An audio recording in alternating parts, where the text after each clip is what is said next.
Es un hecho bastante curioso. Hoy en día, el mundo gasta miles de millones en ciberseguridad. Sí, una cantidad de recursos y de dinero impresionante. Exacto. O sea, todo esto para proteger líneas de código, para proteger sistemas operativos contra virus destructivos. Claro. Pero resulta que hace miles de años, un documento antiguo ya proponía una idea sorprendentemente similar, Ajá. afirmando que la mente humana es, digamos, el sistema operativo original. Wow. Y que la mentira no es solo un error moral, sino un virus que literalmente colapsa el hardware. Esa es una manera brillante de contextualizarlo, la verdad. Porque si lo vemos desde ese prisma, los textos clásicos dejan de ser simples reliquias polvorientas de la antigüedad Totalmente. y se revelan como auténticos manuales de arquitectura, pero a ver, no para construir edificios. Sí, no estamos hablando de ladrillos aquí, Exacto. sino para construir una psique capaz de soportar el peso de la realidad sin que el universo entero se derrumbe sobre ella. Claro. Hay una complejidad técnica muy profunda en esas antiguas palabras. Y esa complejidad técnica es precisamente lo que motiva nuestra exploración de hoy. Así es. Porque tenemos sobre la mesa un documento sumamente denso y muy analítico.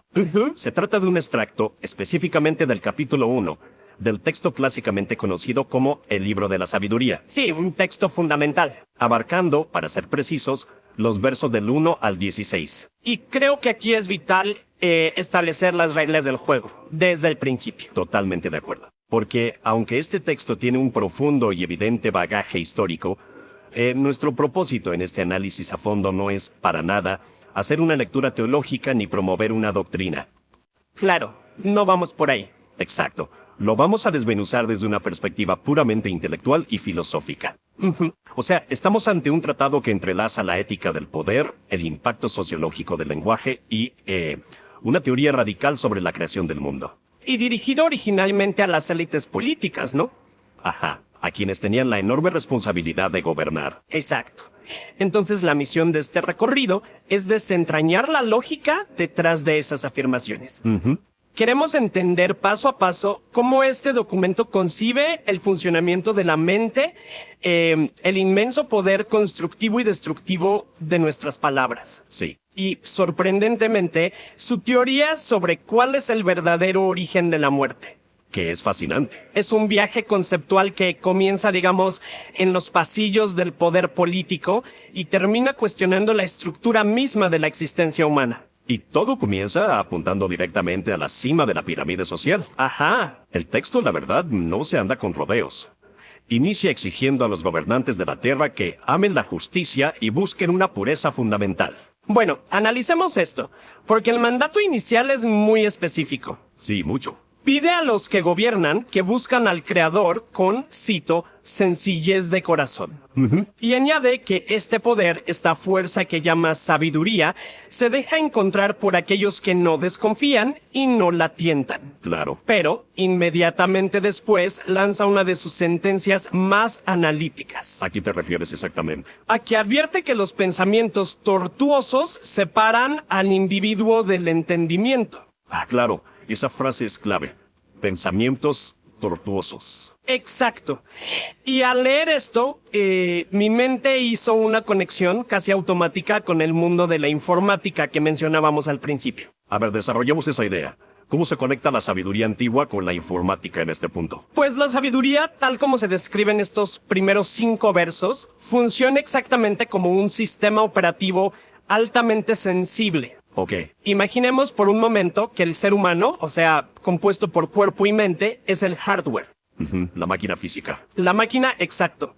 Si ese disco duro está infectado de malware, que en este caso el texto define como la injusticia, los pensamientos tortuosos o las intenciones ocultas, Sí.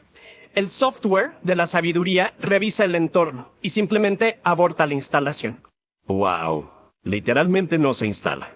No se instala. El texto dice de manera literal que la sabiduría no entra en un alma que hace el mal, ni habita en un cuerpo sometido al pecado.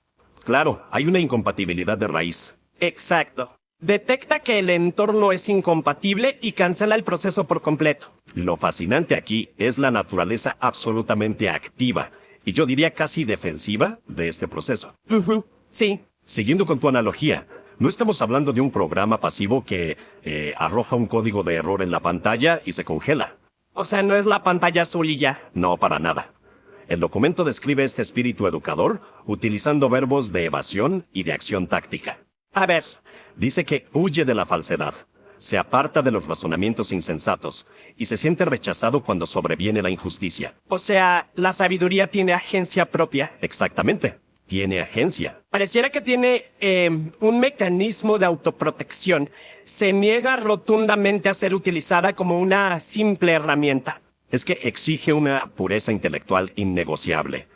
Y si lo analizamos desde la psicología del liderazgo, tiene muchísimo sentido. ¿Por qué lo dices? Porque al demandar esa sencillez de corazón y rechazar los pensamientos tortuosos, el texto argumenta que la doble moral, las agendas ocultas o la hipocresía consumen tanto ancho de banda mental, por usar términos informáticos, que hacen imposible el verdadero entendimiento. Claro, el procesador está ocupado en la mentira. Exacto. Quienes gobiernan suelen operar en la ambigüedad, lo vemos todos los días.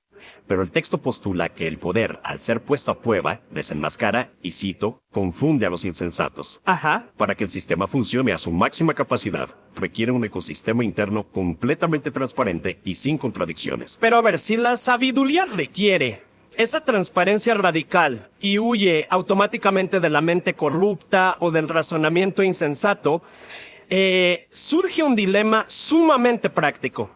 ¿Cuál sería? ¿Cómo se audita ese ecosistema interno? O sea, los pensamientos tortuosos ocurren en la absoluta privacidad del cráneo, en el silencio de la mente. ¿Nadie los ve? Exacto, nadie los ve. Y el texto resuelve este vacío lógico dando un giro maestro. Pasa del interior, inmaterial, a su síntoma externo más evidente. Ah, sí, el paso al mundo físico. Exacto. Pasa directamente al análisis del lenguaje. Y ese es el puente conceptual que sostiene toda la argumentación posterior del texto. La intención invisible, tarde o temprano, inevitablemente, se convierte en acción verbal. Y aquí es donde se pone realmente interesante. Ajá. Porque la fuente describe a la sabiduría como un espíritu amigo de los hombres. Una frase que suena súper protectora, ¿no? Sí, suena un aliado. Pero en la misma oración advierte que este espíritu no dejará sin castigo las palabras del blasfemo. Ahí cambia el tono. Y vaya que cambia. El texto afirma que esta fuerza llena la tierra, mantiene unidas todas las cosas y presten atención a esto, sabe todo lo que se dice. Sabe todo lo que se dice. Afirma que hay un oído celoso que capta hasta el más leve murmullo y que las palabras llegan como prueba acusadora. Sí. Y tengo que hacer una pausa aquí y plantear un fuerte escepticismo sobre esto. A ver, por la implicación de que todo está siendo monitoreado. Exactamente. O sea, suena a vigilancia masiva propia de una dictadura galáctica. Un estado policial, digamos. Sí. Nos presenta un universo que funciona como un panóptico infinito, donde nuestras propias palabras, incluso los susurros inútiles o quejas casuales que uno dice al aire, Ajá. pueden actuar como micrófonos ocultos que nos delatan ante una autoridad invisible. Es un concepto que francamente resulta invasivo y, te digo, bastante aterrador. Claro. Y si conectamos esto con el panorama general, la incomodidad es totalmente comprensible. Sí, ¿verdad? Sin embargo, hay una capa analítica más profunda aquí que aleja el texto de la simple idea de un estado policial cósmico. Ok, a ver, explícame eso. Lo que este documento está intentando articular es el inmenso peso ontológico del lenguaje. A ver, paremos ahí un segundo. Peso ontológico. Sí. ¿Eso suena a jerga académica pesada? Puede sonar un poco abstracto, sí. O sea, ¿me estás diciendo que el autor creía que nuestras palabras tienen masa o gravedad física real? Aclaremos ese concepto para no perder la perspectiva. Es una excelente objeción. Y no se refiere a un peso físico en una báscula, para nada. Ok. Se refiere a la capacidad de construir o alterar la realidad misma. O sea, la ontología estudia lo que existe, la naturaleza del ser. Decir que el lenguaje tiene peso ontológico significa que las palabras no son solo, digamos, vibraciones acústicas inofensivas. No son solo ruido. Exacto. Son acciones con consecuencias tangibles. Ya entiendo. Cuando el texto dice que el espíritu que mantiene unidas todas las cosas sabe todo lo que se dice, sugiere que el universo, o bien la sociedad humana, es una red interconectada y extremadamente tensa. Como... A ver si entiendo. Como una inmensa telaraña donde tocar un hilo hace vibrar toda la estructura. Exactamente esa es la imagen. Entonces, mentir, difamar o caer en esas murmuraciones inútiles que menciona la fuente. Sí. No es simplemente romper una regla de cortesía cósmica o portarse mal. Es introducir deliberadamente un virus destructivo en la red que mantiene unida a la comunidad humana. Claro, el virus vuelve a aparecer. Así es. Por eso la sentencia que culmina esta sección es tan definitiva e implacable. ¿Qué dice? Que la palabra más secreta no se pronuncia en vano. Y una boca mentirosa da muerte al alma. ¡Wow! Eso cambia la perspectiva por completo. ¿Verdad que sí? Sí, porque ya no es un juez externo, un policía, espiando por el ojo de la cerradura para ver a quién castiga. Exacto, no es vigilancia externa. Es un proceso de autosabotaje mecánico. O sea, el daño es inherente a la acción de mentir. El acto mismo de la mentira desconecta al individuo de esa red de realidad compartida. Pensemos en esto cuando se miente constantemente. ¿Qué pasa? Se destruye la confianza, se aísla la mente y se corrompe el propio entendimiento. Te vas quedando solo en tu propia falsedad. Exacto. Esa desconexión, esa alienación brutal de la verdad, es lo que el texto define filosóficamente como la muerte del alma. ¡Qué fuerte! La justicia de la que habla no necesita enviar policías a buscar al culpable. El eco de las palabras perversas, digamos, ya ha alterado la realidad en contra de quien las pronunció. Claro, el daño ya está hecho. Es pura ley de causa y efecto aplicada a la sociología y a la psicología del individuo. Ahora, si el lenguaje es una herramienta tan determinante y el sistema reacciona castigando la corrupción interna mediante un autosabotaje tan severo, Sí. esto nos deja frente a una duda existencial gigantesca. ¿Cuál? Si el diseño original recompensa la justicia y la mentira destruye el sistema, ¿de dónde salió la falla original? Es la gran pregunta. O sea, ¿por qué existe la destrucción y la muerte si el código fuente, la creación, se asume como perfecta? Y esa es la brillantez del texto. Nos lleva de la mano desde la ética del liderazgo, pasando por toda esta mecánica del lenguaje, Ajá. hasta aterrizar en una afirmación cosmológica que rompe radicalmente con las creencias fatalistas de su propia época. Porque de hecho, el verso 13 hace una declaración categórica y yo diría revolucionaria frente a las mitologías antiguas. Totalmente. Dice, cito, Dios no ha hecho la muerte ni se complace en la perdición de los vivientes. Es una frase contundente. Es una negación rotunda. El texto explica que la creación fue diseñada para subsistir. Sí, Afirma que las criaturas del mundo son saludables, que no hay en ellas, cito de nuevo, ningún veneno mortal, y que la muerte simplemente no tiene dominio sobre la tierra. Y remata diciendo que la configuración por defecto de la existencia es la vida, porque la justicia es inmortal. es un nivel de optimismo estructural asombroso si uno lo piensa. Totalmente asombroso. El diseño del universo no incluye la obsolescencia programada del sufrimiento humano. Entonces, ¿qué significa todo esto frente a la evidente realidad de que la muerte y la destrucción sí existen en el mundo? Claro, porque vemos que existen. El documento responde en su último verso mostrando un contraste sumamente trágico. A ver. Dice que son los insensatos, los impíos, quienes llaman a la muerte con gestos y palabras. La tienen por amiga, se desviven por ella y deciden literalmente hacer un pacto con ella. Y esto plantea una pregunta importante sobre la agencia y la responsabilidad humana frente a las fuerzas destructivas. Sí. Para visualizar esta dinámica, imaginemos por un momento la firma de un contrato corporativo extremadamente tóxico. Me gusta esa imagen, a ver. Pensemos que se le entrega a la humanidad el control de una multinacional perfecta. Ok. Un ecosistema empresarial próspero, completamente libre de deudas ocultas, sin ningún veneno mortal en sus cláusulas de operación. Todo impecable. Todo impecable. La rentabilidad y la vida son la configuración de fábrica.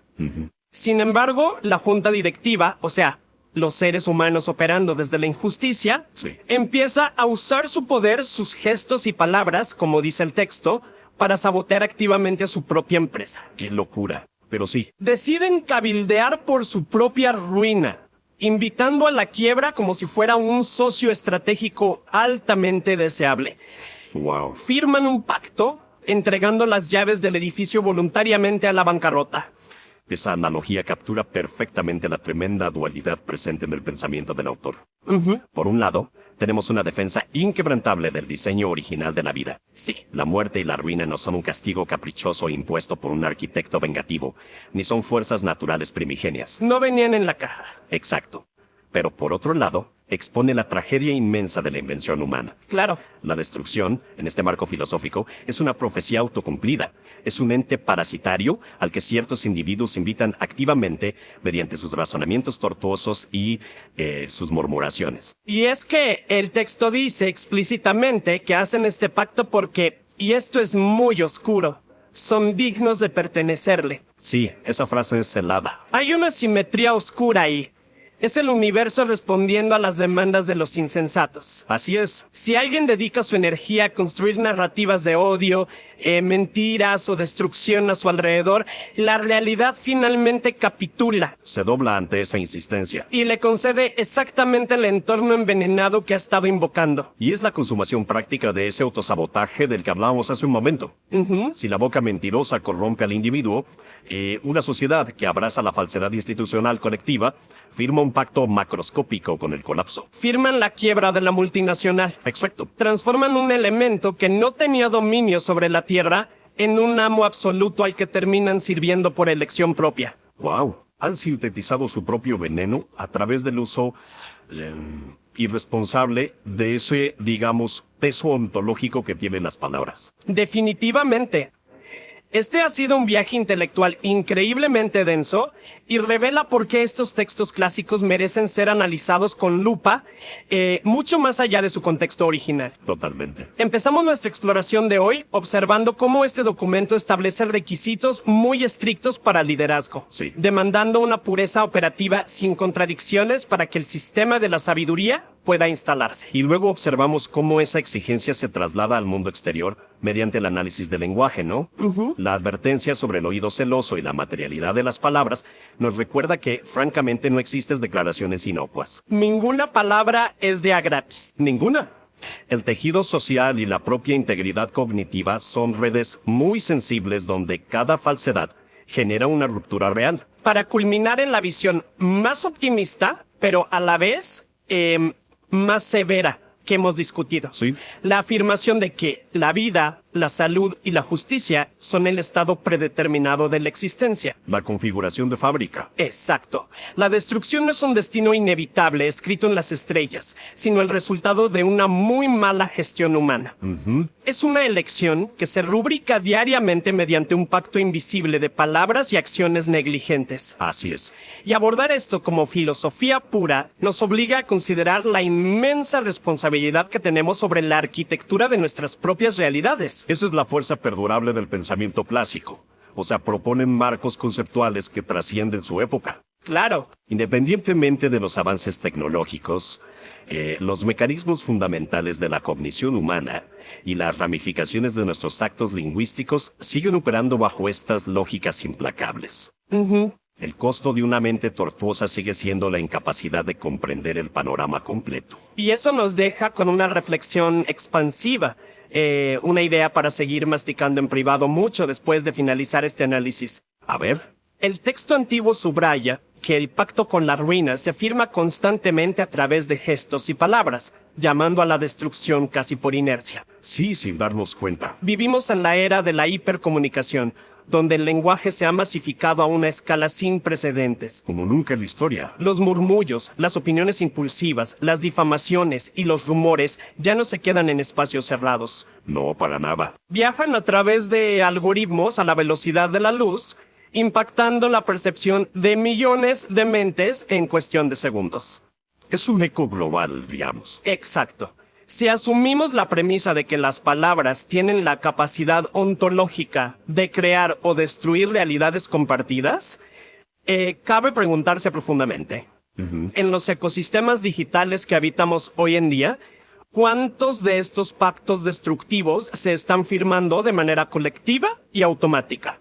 Es una gran pregunta. ¿Cuántas veces al día, mediante interacciones aparentemente inofensivas, se están ingresando líneas de código corrupto en el software de nuestra sociedad? Invitando a entrar a un veneno que, según este diseño original, ni siquiera tendría por qué existir.